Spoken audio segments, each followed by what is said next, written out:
For WTSA News and for Brattleboro Community Television here on your Friday, March 3rd, my name is Ian Kelly, and these are the stories we're following at this hour. The Vermont Senate on Thursday gave preliminary approval to a bill that could change how Vermonters heat their homes, as well as potentially slash the state's contribution of fossil fuel emissions that contribute to warming the climate. Lawmakers voted 19-10 on the Affordable Heat Act, but that wasn't before some changes, which would require further study of how much the measure will cost. Thursday's vote was a culmination of months of work, hundreds of hours of testimony, and thousands of constituent letters. The Senate will take a final vote on this measure today before it heads to the House. 8 new COVID-19 deaths in the state of New Hampshire.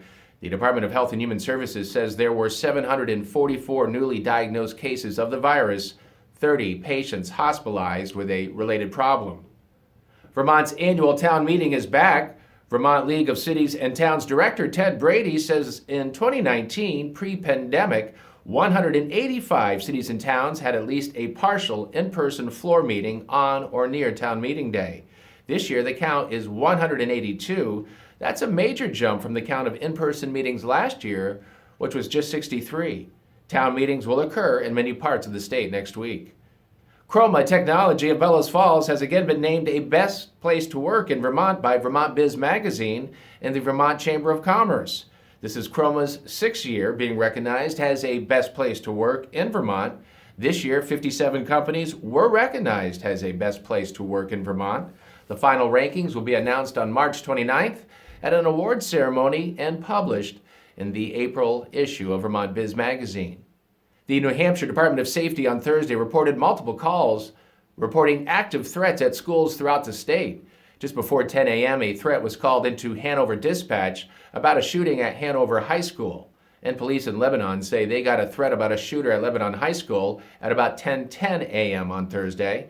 Investigators determined the threats had no merit and were part of another swatting hoax involving several schools in the state.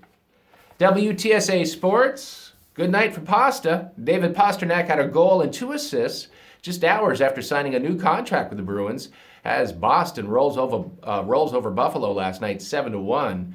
The Bruins host the Rangers tomorrow. Puck drops Saturday at 1 p.m. The Celtics host the Brooklyn Nets tonight, tip-off at 7:30.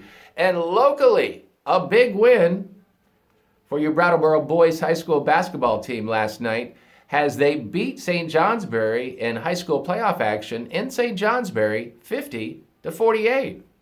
For WTSA News and for Brattleboro Community Television here on your Friday, March 3rd, have a safe and tremendous weekend, everybody. My name is Ian Kelly.